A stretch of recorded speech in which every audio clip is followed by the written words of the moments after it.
Hello and welcome to the latest episode of the Inside Game podcast. Before I introduce today's guest, this episode is in association with Raymond Waters at the Old Coach Inn, Castleblaney. And here's a word from Ray's Tanning and Wellness in Auchnachoy. Rays are the first on the island of Ireland to offer the Red Wave Pure Red Light Therapy Bed, a cutting-edge recovery tool now being used by top athletes worldwide. Whether it's muscle soreness, inflammation, joint stiffness or speeding up overall recovery, red light therapy is becoming a genuine game changer. So if you're training hard, coming back from a knock or just wanting to stay injury free, call into Rays and experience the benefits for yourself. Rays Tanning and Wellness, helping athletes recover faster, perform better and stay in the game. A very warm welcome everyone to the Inside Game podcast. Today's guest really needs no introduction. An Armagh legend, a Mullabone legend, just a legend in general really. And that is Mr. Benny Tierney. Benny, look, thanks for coming on to the podcast, sir. You're very welcome. How's things? Yeah, busy day. Just limped home in a car that's about to collapse from work. But hopefully this will be the highlight of my day, Gary, and your listeners as well. Benny, look, you're like myself. You went to St. Coleman's College in Newry and played for the school team throughout the years. A school where we learned a lot of our football from down men. Down football was very in vogue, shall we say, back then. I joined the school in '94, and look, I assume Pete McGrath and Ray Morgan and guys like that were the coaches during your time too. Absolutely. Coming from a rural club in South Armagh, and going to St. Coleman's, where you're meeting the echelons of Gaelic footballers. Definitely for my career, it was the best thing that could have happened.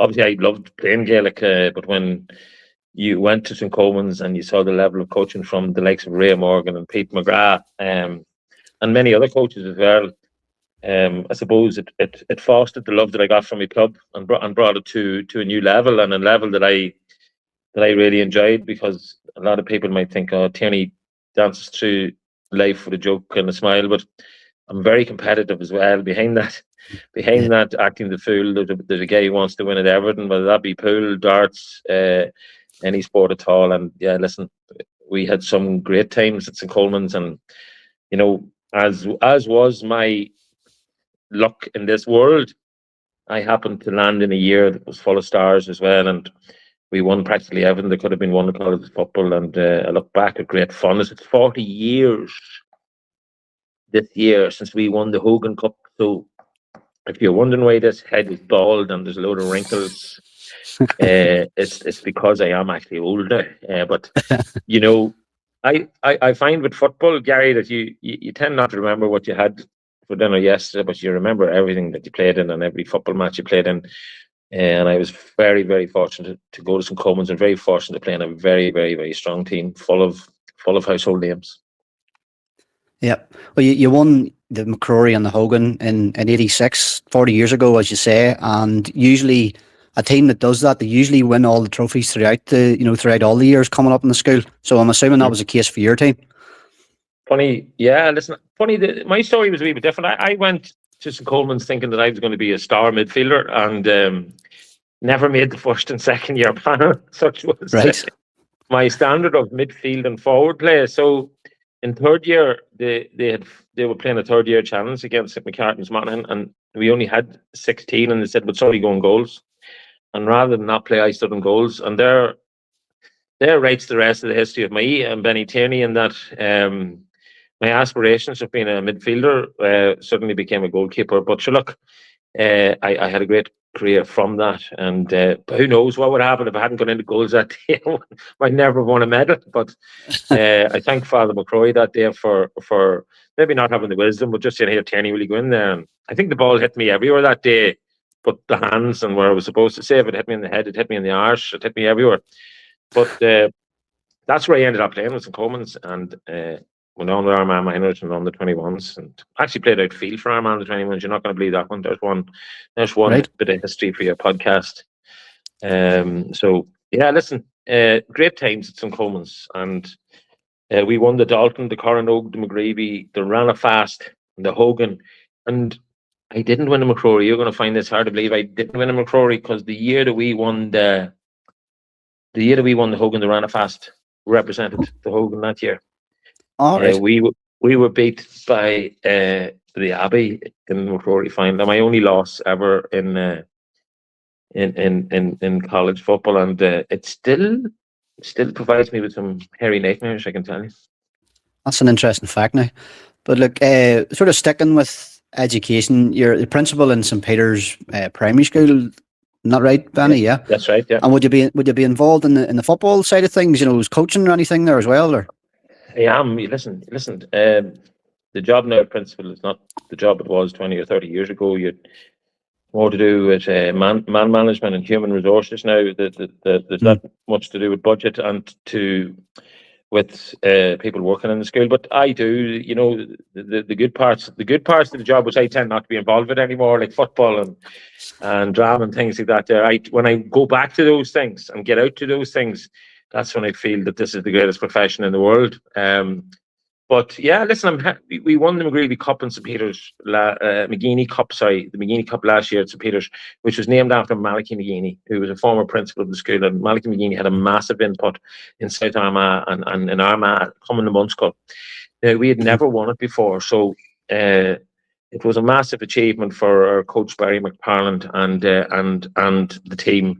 And I can assure you that most principals probably wouldn't even go to these finals. Well, I was doing the sideline and helping out, and it brought me back to when I was playing, and really to see youngsters who not maybe our school. Sometimes you could have soccer, you could have Gaelic, you could have hurling, you could have a mix of everything.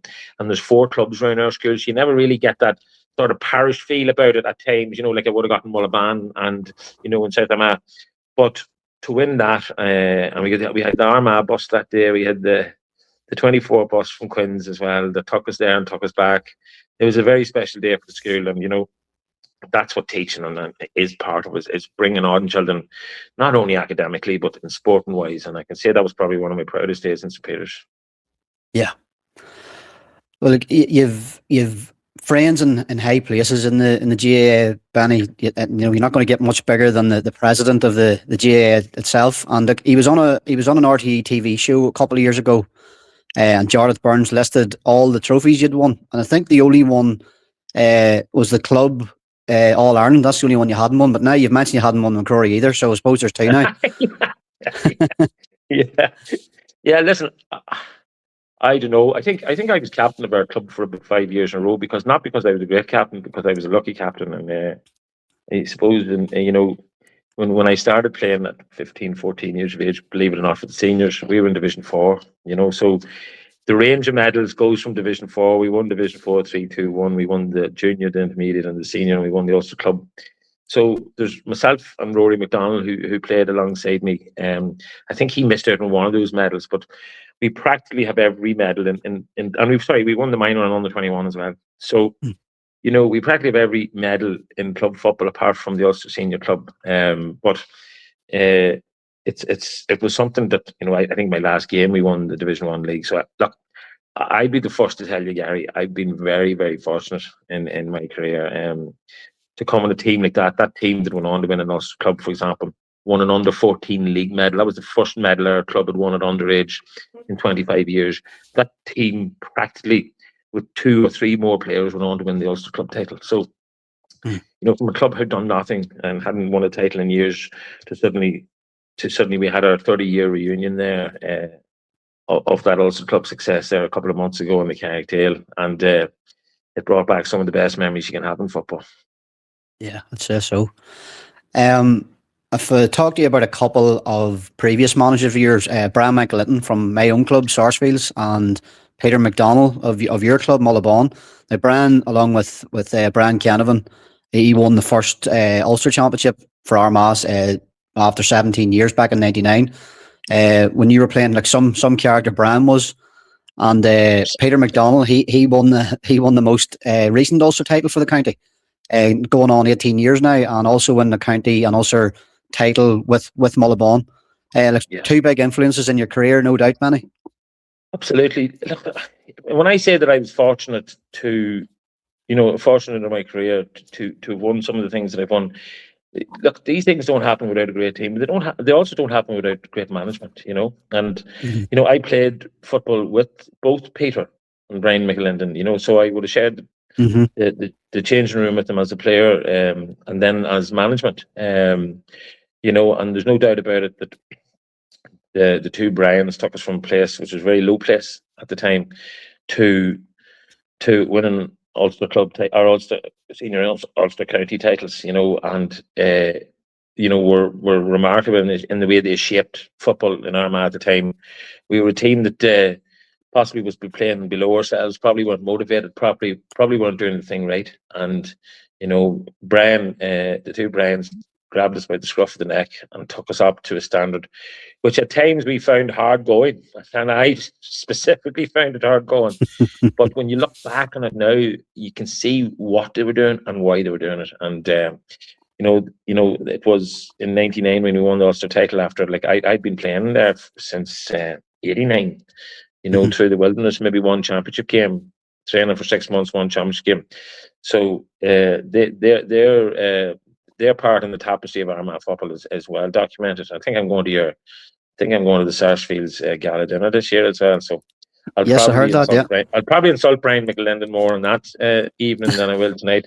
But no, listen, Brian was a goalkeeper like myself, and I grew up with, he was my icon and my hero at the time. And listen, he was the modern day goalkeeper as well.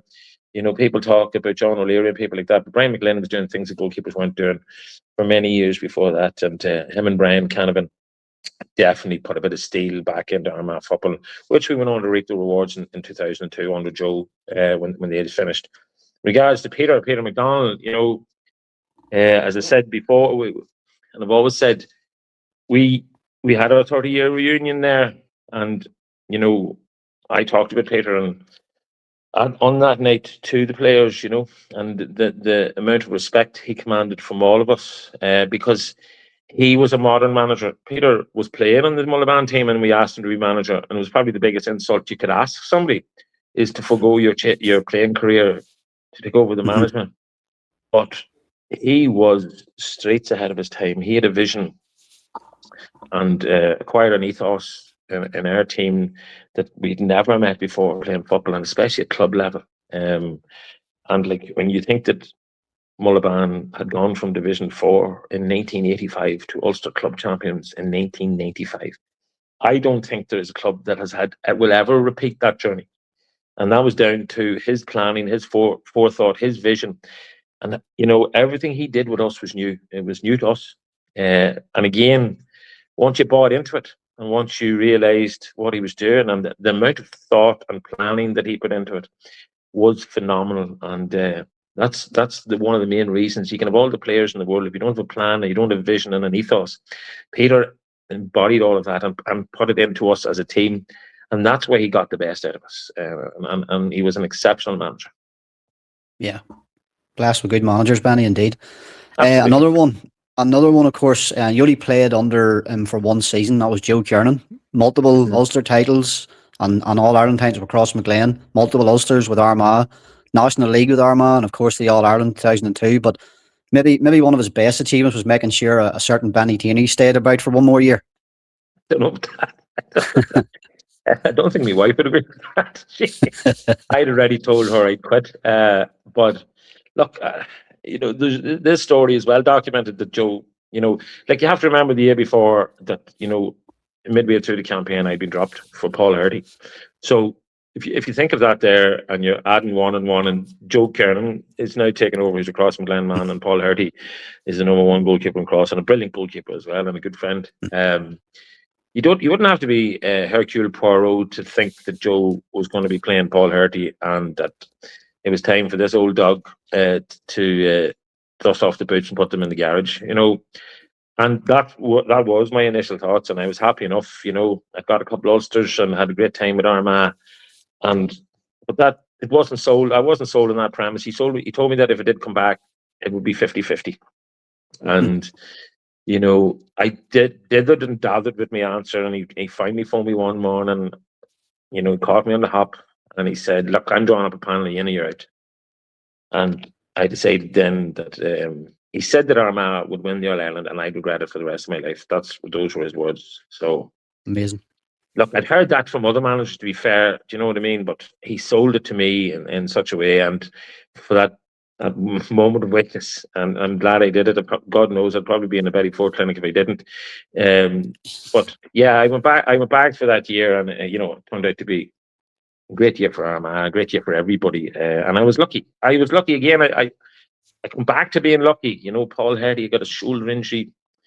Kept him out for a couple of weeks. I get in, and in goalkeeping position, you 9/10 is possession of the jersey, and it could have gone either way with Paul. But I appreciated all that Joe and Paul Grimley did for me at that time, because they provided me with the enthusiasm and the vigor to go again. I was the oldest man on the panel by quite a stretch. I think I was the only one married and the only one with a child. So. Listen, I'm forever be in their debt for convincing me to go back and achieving what I did that year. And like Joe and Paul Grimley were, again, exceptional in what they produced as well to drive us forward. We'd won 2 Ulsters, and you could be forgiven for thinking that might be enough, but it took them to come in to drive us on to that All-Ireland, and they did so with a heart and a half. Just a shout out and a thank you to Raymond Waters at the Old Coach Inn, Castleblaney, for the continued support of the podcast. If you're ever in Castleblaney, or even if you're not, why not visit the Old Coach Inn for a fine dining experience and entertainment in their friendly bar and lounge. That's in the Old Coach Inn, Castleblaney. Just sticking sort of kind of with the Crossmaglen theme here, something I want to ask you, and it comes at the risk of offending people of Crossmaglen. And it shouldn't really, because I promise that nobody admires what Cross did more than me, during their that serious team they had. But look, there's a notion or belief out there that the success of that Armagh golden year was based on, I quote, the greatest club team there's ever been. Now, I put it to you that that's not really the case, and here's why. In the 02 final, Crossmaglen had 3 players in the starting team, one of which went off injured, and another one came off the bench later on. That was John and Tony McEntee, and then obviously Oisin and Francie were the other 2. But Mullabon had 4 players who played in the match. Yourself, the 2 McNultys, and Geezer. So maybe you'll take some of the heat off me here from the Crossmaglen ones and join in what I'm saying. Yeah, listen. I think when Crossmaglen joined the panel, when the Crossmaglen boys were playing under Joe, do you know what I mean? And when they came into the panel, and they fully committed, because they were so busy with Crossmaglen. You have to remember, theirs was a 12-month campaign with Crossmaglen. They brought I don't know how you would describe it. They brought a certain amount of arrogance, okay, and good arrogance. You need that. We had Cathal Short and Oisin McConville and the 2 Macs, and big Colin O'Neill was on the panel as well. And we went from being a decent team to a very good panel. And they also brought a sense of belief. They had been to Croke Park. They had won the biggest games that you can win. I can remember a team talk when John and Tony were only in the panel, and they were only in the panel a wet weekend, and we were talking about, we were playing Derry in the championship. And I think it was Brian Canavan had said, Derry are our bogey team and have been our bogey team in the past. And they were trying to sell this, that it's not going to happen this Sunday. And I think it was John McEntee turned around and said, no, they're your bogey team. They're not my bogey team. We played them in minors and under 21s, and they've never beaten us. And that might come across as arrogance, but to me, it was like a fresh air, like a blast of fresh air coming in. Those Crossmaglen boys had beaten everybody, and when they came into Armagh, they brought the mindset of beating everybody. And the number of them playing on the All-Ireland final day, possibly Mullabon might have had more, but we had Crossmaglen men in the forward line, with Crossmaglen men in the defence as well. They were scattered all over the place, and their impact and their input, like the Mullabon men at the time, I know too, was immeasurable. But they brought something new to it as well: fresh blood, fresh belief, and the ability to say that we have won at the highest level. And that when you can bring that into the room without shouting at the people and telling people what you want, they brought it in a good way. They brought it in a sense of belief, and we followed with that. And even though John and Tony McEntee maybe only 20 or 21 years of age, they were all younger than me. I listened to them, because they had achieved so much in their young years. Well, when you put it like that, and you add the fact in that the manager was also Cross McLean, their influence was extremely high. Like, there's absolutely no doubt about it. Yeah, yeah. Like I think it was on a podcast you did with Tomas O'Shea a few years ago. Benny, you talked about playing in Division 3 and 4 for Armagh back in the 90s, and you even had a league match against Kilkenny. Now, as soon as you said it, my ears perked up because I was actually at that match, and that's how I remember this podcast so well. You were one of the seven. You were one of the 7 people at it. Well, I went down on a bus with my dad, part of the Armagh Supporters Club, and it's a match described as 100 having 120 at it, and 100 of them are Armagh fans. But look, what we're in the midst now, though, I suppose it's a far cry from those days. And if I remember right, there was also a trip to Ruislip in London in the league as well in that year. Were you part of that too? I was indeed, yeah. I was, yeah. I can remember Brian McLinden saying we're going to London, and again, they said to me when we got to London, we're going to rest you, Danny. We're going to give Mark Campbell a game, and then I went, what? You mean me traveling on a plane for the whole weekend over to London, not get a game? I was disgusted at the time, but yeah, we played in Ruislip, we played in Kilkenny. The score of that Kilkenny match was 2-20 to no score. Unreal. I don't think Kilkenny scored. Well, I think we could have scored 12-20, but I played back in the day when it wasn't that fashionable to be a county player. You wouldn't get the media profile or the crowds at it, and yet Armagh crowds even back then travelled in support of us.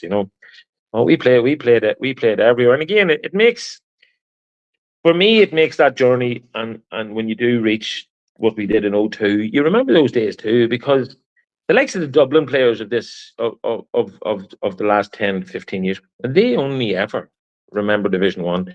They only ever remember playing in Croke Park every second Sunday in National League. We were everywhere. We were in every part of this county.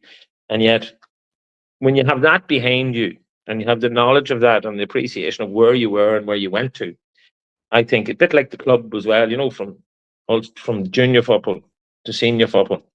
It's an appreciation, and that part of the journey for all of us who played in it. It's maybe our contentment is more so is more it's more multiplied by the fact that we went through those lower days and got to the higher days, because you appreciate the lower days. Now everybody wants to be playing in Division 1 now, and football's a different game now, and football is a much more spectator friendly game now, and I find it enthralling to watch now. And maybe before you ask me the question, I would love to play in the modern game. I'd love to go on a big love to be going on big long solo runs like Ethan Rafferty. Need an Uber to get me back, but listen, I football has evolved, and we probably look through it in rose-tinted glasses at times as well. And Geezer does make reference to this, that bygone players tend to think that the games they played in an era before were brilliant games. I suppose, and he's 100% right. When you look back at some of the games we played, and I thought they were crackers, and I look back at them there and I go, oh my God, paint that wall and watch it dry. But listen, that was what football was then compared to what football is now. And the fact that we played it, and the fact the cracks that we had, and the involvement in county football, it's something that I would wish for any young aspiring footballer to be involved in. I suppose that takes us now into the current era and the current Armagh team. Benny, look, I listen to a lot of GAA podcasts. Paddy Andrews of Dublin believes that the winner of the 2026 All-Ireland, it's coming from 4 of the teams who played over the weekend in 2 games with each other. That was Donegal and Kerry, and then Armagh versus Galway. He says they're miles ahead of the rest, and Pat Spillane goes one further. He says Kerry, Donegal and Armagh are the top 3. So do you think we're right up there with the rest of them? I fully believe they're right up there. And they're playing a brand of football, a running brand of football that is so exciting to watch, and players are continuously reinventing themselves. The move from Andrew Mornan into midfield and letting him show us what he can do, and the fact that we're minus quite a few players at the moment as well, and yet some players are just fitting in seamlessly. Maybe some players aren't even playing as well as they could be, and they're still playing a brand of football that is so exciting and so easy to watch, and giving us mind you, I wasn't a great spectator at the start when I finished, but now I'm enthralled. I'm enthralled to going to watch Armagh and watching these young athletes. Absolutely up the pace and the finesse of some of them is people always say with the O2 team, stand up to the 24 team. Oh my God, there's night and day between them, between the game and now. Do you know what I mean? But I'm really enjoying watching them. I think the fact that Geese was able to get this tune out of them every year now, is fantastic. And you can see it in their play and the confidence. And the more they believe in him, the more confident they become, and the more entertaining they're becoming.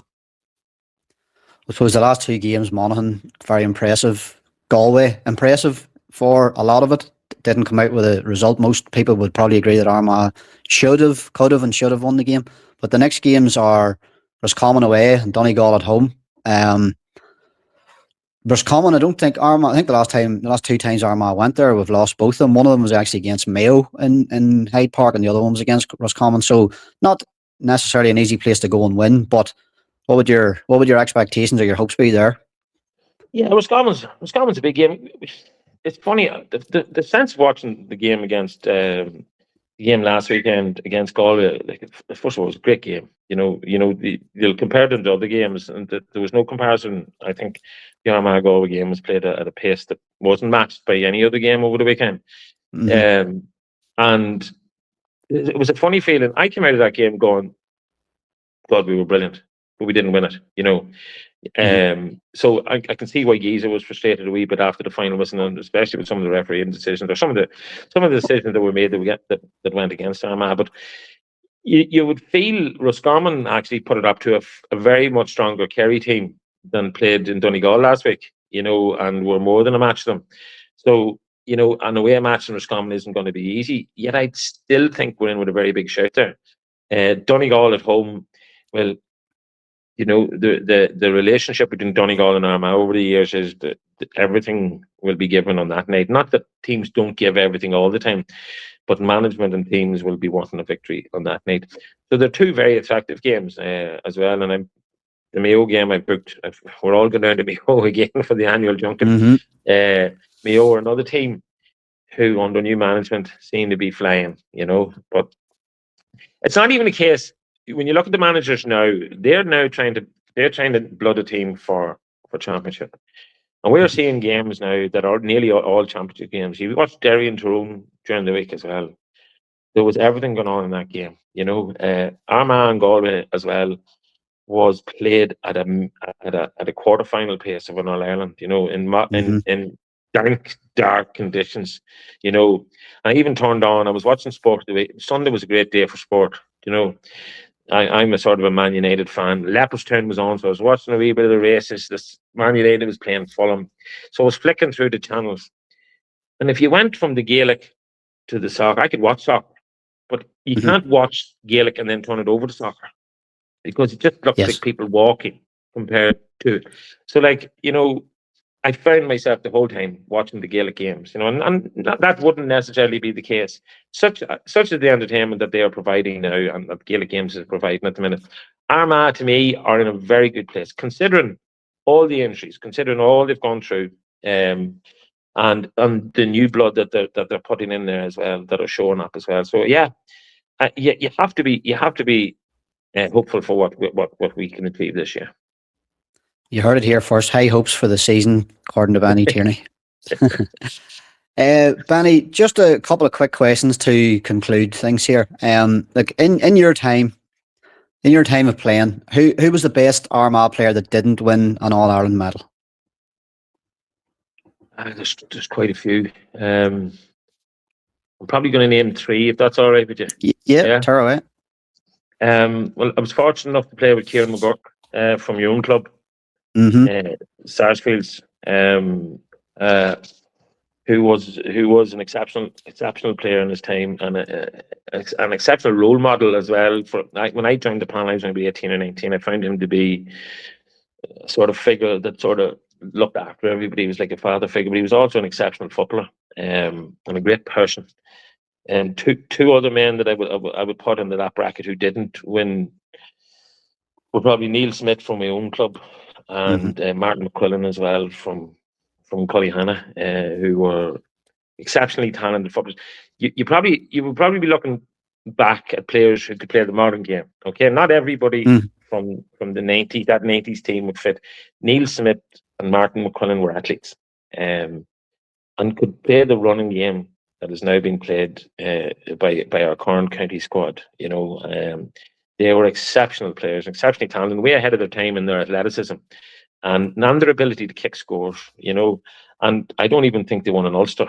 And I can remember in '99 when we went back to the Carrickdale after winning. Like, can you imagine the euphoria of winning an Ulster title? And the Carrickdale was packed, and Mark McQuillan and Neil were there. And I remember just thinking, my good God, how fortunate am I in comparison to these two men who ploughed that furrow for so many years and give so much to Armagh football and hadn't got the medal. But I do always remember these players because far, far, far better players than I ever was. And again, I go back to the fortunateness of me and the luck that I had over the years. And maybe that wasn't blessed on them, but they're under no illusions about how good they were. And they are reminded by anybody who knows about county football. So the likes of Ciarán McGurk and Martin McQuillan and Neil Smith would be three names that I played with who would have deserved more than what they got. And the last one, and only one answer, not three for this one. Again, in your time, who would you consider to be Armagh's best ever player? A different name to one of those guys. Armagh's best ever player. Armagh's best ever player that played with me. In your time. No, it doesn't. Even watching. Even watching. Not. Yeah. Of course, yeah. Well, that's a tough one. I don't know. I couldn't equate it to one person, because, and I'm not diluting or deflecting here like a good goalkeeper would do. The best players are not always the best performers. The best players are the people who can do things at times of games when you needed them. The likes of Geezer, for example. Whenever we were under the cosh, he would run in and say, "Put one above my head, just put one above my head." Unquestionable, above his head. It didn't matter whether it was broke, whether he would be that sort of player who wanted it. I always maintained that the best players in the world in Ireland want the ball all the time. I always say this to underage players: you have to want the ball, and the likes of David Marsden, Oisin McConville.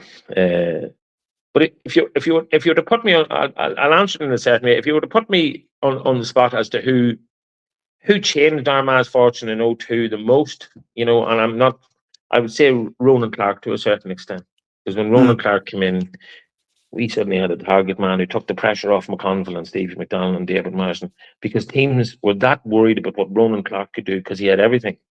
That it freed them men to play their talents and their trade as well as they did. So I know I haven't answered your question, who's the best Armagh footballer, but you get an idea. You talk about Paul McGrain in the middle of the field, Andy McCann, who never gets mentioned. There's a guy called Andy McCann who never gets mentioned because he was a quiet man and he never talked to the press, he never talked to anybody. But Andy McCann was a Rolls Royce of a footballer, He was. If you're on about the modern team, the Armagh modern team, like Oisin Connaughty has that capacity that when he gets the ball, you're nearly getting up out of your seat because you know something special is going to happen. Andrew Mornan, to me, is exceptional and has been an exceptional player for Armagh for so long. And unlike players who get older, he's actually getting better. So there are so many of them. There are so many of them out there. I don't think any of them would ever name me as the best ever player for Armagh, but I'm quite happy to allude to players who have immense talent, but also have that capacity to, like when I talked about Ciarán McGurk there, I talked about his capacity not only to play football brilliantly at a high level, but his ability to look after people and to bring them with him, in a quiet way, in an unassuming way. Paul McGrain would be very, very like that as well. Like a father figure in the group when he was playing.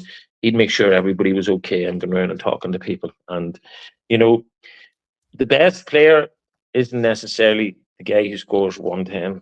The best player, in my eyes, or the best player I would have played with, is the person who has that capacity to bring everybody with him in the big moments in games, stand up, and that capacity when it's needed the most. Like McConville, Oisín, I always get asked the question, who's the best forward you ever played with, right? And I always say three. There's three forwards, and there's a reason about it. Peter Canavan from Tyrone was an exceptional footballer. And he could do anything with the ball. Oisín McConville, if somebody said to you, I want a point in the last minute of the game, who would you give the ball to? It'd be Oisín McConville. And the best goal scorer that I ever played with and against, and who battered me most days, was James McCartan from Down. Three different players, three different people, but three absolutely brilliant forwards. So I hope I've answered your question I feel like I'm a politician, that I haven't answered any questions, but I've given my own opinion anyway. You didn't answer it, but it was a good answer nonetheless, Benny. But look, we'll wrap it up. When we were getting in touch, you agreed without hesitation, but you were also joking that you thought people were sick of listening to you at this stage, and I can safely say that will never be sick listening to you, Benny. But look, it's been a pleasure to speak to you. One of the most loved characters in Armagh GAA history, I would safely say, and thanks for coming on. It's greatly appreciated. I'm not even liked in my own house, Gary, I'll be honest with you. There's no problem. I enjoyed it. I really enjoyed it. Brilliant, Benny. Thanks very much. Thanks, Take Gary. care.